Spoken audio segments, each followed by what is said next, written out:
won't take too much of your time up talking about Matias Fernandez, but we have to talk about him because the bid's in. According to ex-West Ham United employee, the bid is in. I'm really pleased about that because this is my signing of choice, if you want. We don't know what the numbers are. I'll tell you what was interesting was yesterday. You never know how much of this stuff is true, right? I do believe the bid's in.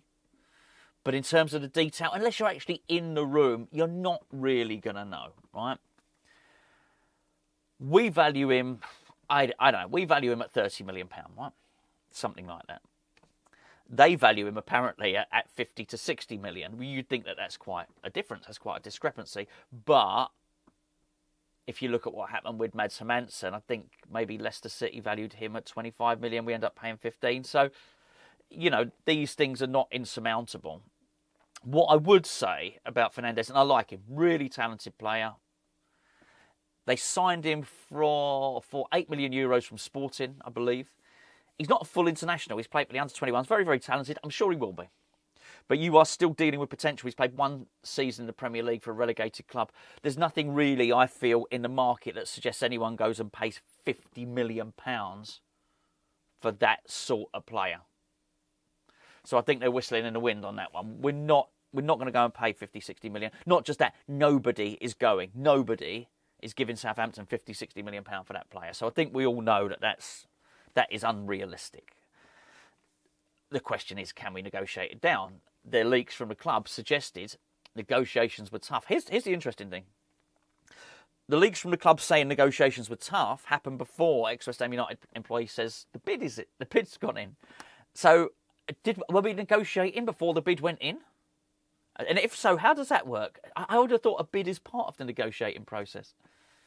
Do we go to Southampton and say, we're going to bid? It's the pre-negotiation, if you want. We're going to bid 19 million, and Southampton say, well, don't bid that because we'll be insulted and we walk away. Bid 24. We're not going to accept it, but then we can start. Maybe that's what happened. I've completely fabricated that. I've completely invented it. Anyway, I'm going to discuss him no more in this video. No more Matias Fernandez. Done. Fernandez free zone. We'll talk about Jacob Ramsey. Listen, I've got all exotic. Made him sound more interesting than he is. It's plain old Jacob Ramsey, I'm afraid. Jacob Ramsey. Jacob Ramsevich. Oh, he's a player. Anyway, we're going to talk about we're going to talk about Jacob Ramsey. And we're going to talk about Macau. Now, I think that's how you pronounce it. Now, the trouble is, for me, it's Macau. Easy to remember, Mukau. But it's the Japanese word for face, Macau. So it's a Japanese word. But anyway, so I know that's how you pronounce it in Japanese, but I'm not so sure. He's Congolese. He's not Japanese, Congolese. So this guy, the Lille midfielder, that's who I'm talking about, is obviously going to be an international teammate of Aaron Wan-Bissaka. Whether that helps us or not, I don't know. We know the fee. £20 million from €20 million from Lille. Looks to be good. I'm not going to pretend otherwise. I didn't know about this guy really before he played against us the other day.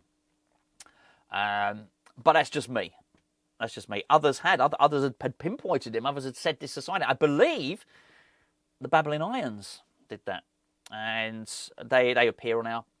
They do a Patreon podcast for us over on Hammers Chat's Patreon channel. If you want to go and check them out on there, they know their onions, but well.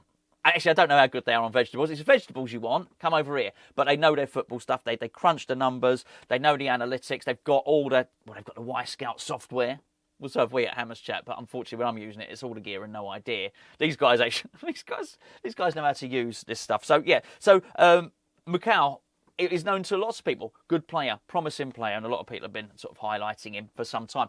And apparently, according to ex-West Ham United employee, we'd been looking at this guy beforehand, before he played against us for Lille, and then it was just against Lille. I believe that Graham Potter might have thought, oh, actually, he is quite good, isn't he? And I mentioned yesterday, we'd been actually scouting it seems, from the time under Tim Stuyton. So, yeah, look, hey, that's a good thing, right? It would be really good, really, really good for us to get two midfielders, and this is something I've been saying for a little while, because this whole thing about, we'll either get Fernandez or Macau. Well, you'd get both, because they're totally different players, right? You know, one of them's going to sit. One of them's going to sit. He's going to run around. I don't mean he's going to actually be sitting down. I mean, he's going to sit in front of the back four. That's my tactical insight. By the way, talk about my tactical insight. I'm thinking of getting a tactics board. I was going to use my can you see? These are my notes from the Bournemouth game. This is how cerebral it is. This is what a slick and professional operation is. Unfortunately, the dog has nibbled the edge of the board there. I shouldn't keep it down there, really, should I? But yeah, I'm thinking of getting a tactics board, some chips and stuff to move around. I don't want to do the graphics and all the rest of it. I'm feeling like a bit of ye oldie styly, if you know what I mean. Old school. Anyway, what was I talking about? Yeah, basically, Macau's very much someone's going to sit in front of the back four. This is not what Fernandez is. Ah, damn! I said I wouldn't mention him. A little bit. Allow me a little bit. Whilst he's not afraid to put his foot in, whilst he'll help the team out, he's not someone you're going to sit back and protect the defence. He's a skillful player who's not afraid to work hard, and you don't want him restricted to doing that stuff. So realistically, we should be getting two. I think we should get two. And I've said this a little while now. I mentioned it, funny enough, on our Patreon the other day. We've got a 7-day free trial, by the way, if you want to go and check it out. Links in the description below. Patreon.com/HammersChat.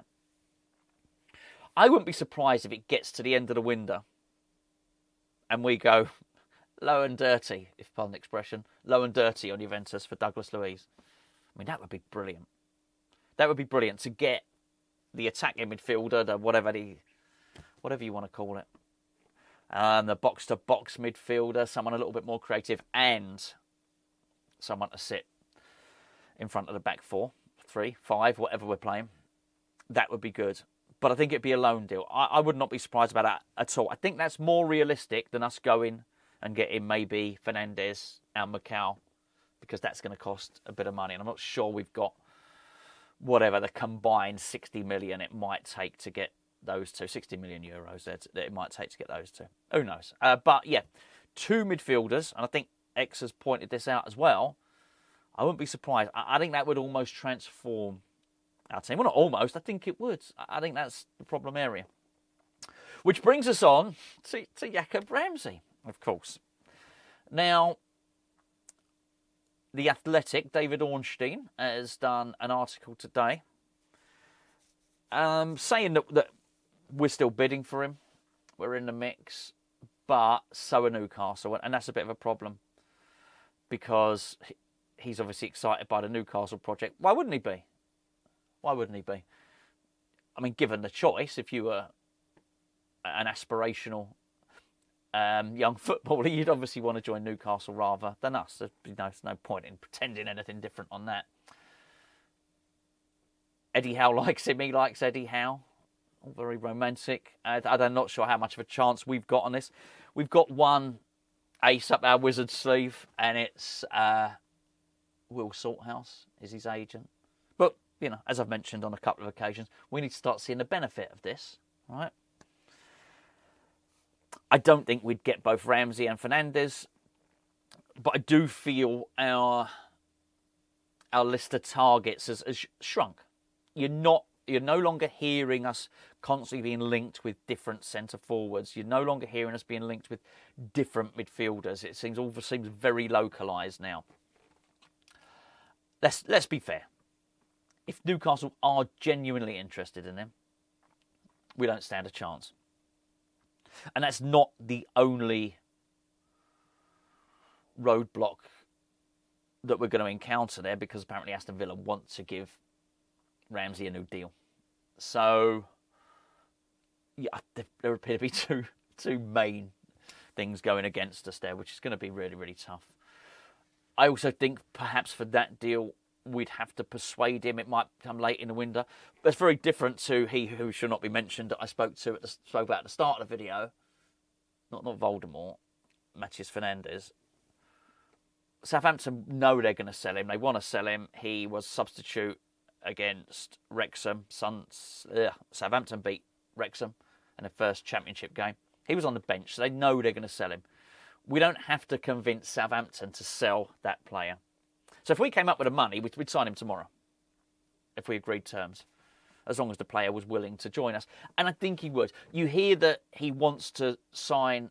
I've done a terrible job not talking about Matias Fernandez. Anyway, you hear he wants to sign for a European club, ideally. There's just not that many clubs who are going to be able to go in there and spend the money. So many clubs are skint. So many of them. There just ain't that many who are going to... Even if he was £30 million, let's say, there's just not that many clubs who've got that sort of money, particularly not now. If they have, they've probably spent it already. Premier League clubs, yes, but that's not what we're talking about. He's possibly not going to get the European move he wants. Because for that sort of money, particularly if Southampton want 40, 50, 60 million, a top European club's going to go and get an established international for that sort of money, you'd think. If not, if they want a promising player, they're probably going to go and get one from South America or whatever for a lot less than that. Anyway, it is going to be a step up for him to move from Southampton to West Ham. I think the trouble is with Ramsey, that's a step down, and that's what we're asking him to do. We're asking him to buy into the concept of, come and join West Ham and you can drop down, but then, hopefully we're going to get better. So that's a tougher sales pitch, right? Not just to convince Aston Villa to sell, but to convince the player. I think it's an easier concept, isn't it, for to sell to both Fernandez and, of course, Southampton. Anyway, that's where we are. That's where we are. Jacob Ramsey, Mateus Fernandes, Mukau. Two of them would be nice. One of those would be good. But if it's only one, I don't want it to be Mukau, if you know what I mean. I still think we're lacking the other qualities of creativity, pace and energy. If you could put Fernandez and old Jacob together, that'd be good. That'd be a perfect player. But anyway, those perfect players cost a lot of money, don't they? Right, anyway, I'm sure there'll be more news around today, whether I'll be here to update it. I don't know. If it's only little bits of news, maybe we'll do a 60 seconds later on. I'll catch up with you then.